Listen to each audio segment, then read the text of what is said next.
because it involves starting with one hand and then quickly finishing it with the other hand.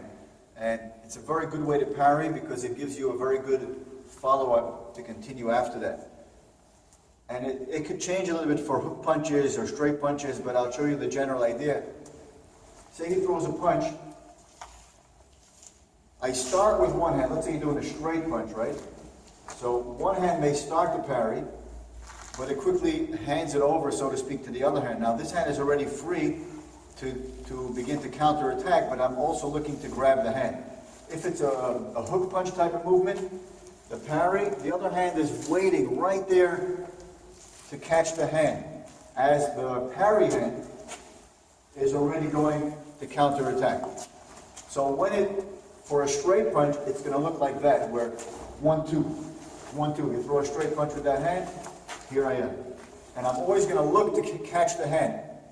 You're not always going to be able to catch the hand if it's a quick jab in and out, or if you did a hook punch on the hand, let's say you do a hook punch, and it went all the way back there before I was able to grab it. Of course, you're not always going to be able to grab it, but you want to take advantage of the opportunity if it presents itself, because that will give you tremendous control and ability to make sure he doesn't fall away from you, right? I don't want to be fighting a guy where I'm punching, kicking, and everything that I do sends him away, because that gives him time to recover. Once you throw a punch, throw a little bit faster into me, right? I want to make sure that he's right here so that he's not going anywhere. Even my strike should always catch him again in such a way that he doesn't have time and the ability to run away. So what you want to practice for now is he starts to throw punches, right? And I just parry and grab, and I do a little pull to continue to get him off balance, right? Just like that. Whether it's an uppercut punch to the body, right? I'm always looking to grab with the other hand.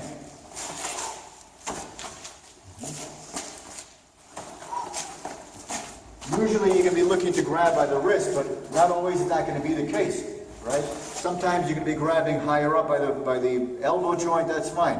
Sometimes the grab is going to be by the wrist, but also by the elbow, and you could pull. If you watch slow motion, I could pull and strike as he's coming forward, bang. Sometimes you can pull and grab and take him into locks and takedowns, stuff like that. But you should look for that. He punches, parry and grab. Go a little bit faster, parry and grab.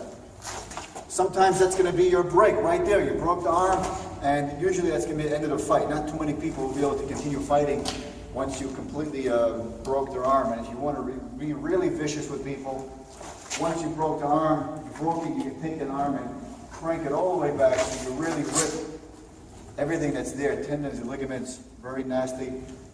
Unnecessary, but if the guy deserves a punishment. You punch, parry, and grab. And right away look for ways to hit. This is going to lead you into a topic that we're not going to go into depth today. In general, it's very hard for me to isolate this topic of defense against strikes without branching off into all the other topics that surround it, because unlike other martial arts where the defense is a very separate stage from the offense, in Systema, it's very much intertwined, and the defense and offense is usually the same movement, the same phase of the fight. For example, if he throws a strike, a lot of times that same movement, it could be a strike and a break, right? If he throws a straight punch to my face, this is an offense, but it's already going to the strike, and the break is right there. And every movement is just flows right into the next movement. But for the sake of being organized and trying to be very progressive, I'm trying to isolate this topic in itself.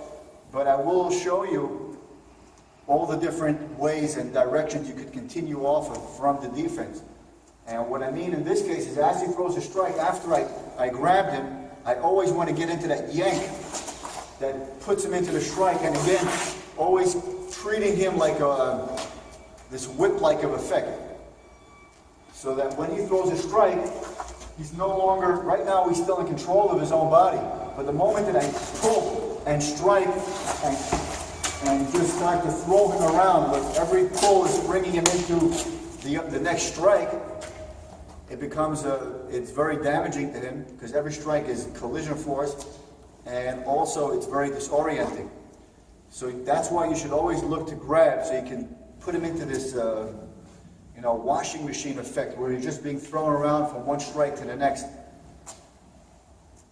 One of the things I want to look for is to put an arm always behind him at some point early in the fight. So he throws a strike, I'm here, I may want to have a hand here, so that when I strike, I always have a strike coming back, or even before that, to hit and bring him into a strike.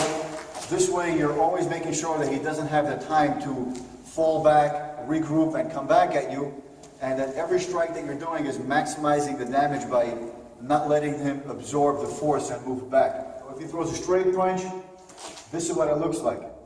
If you throw a little bit faster, I'm still looking to move out of the way, but it's a quick handoff.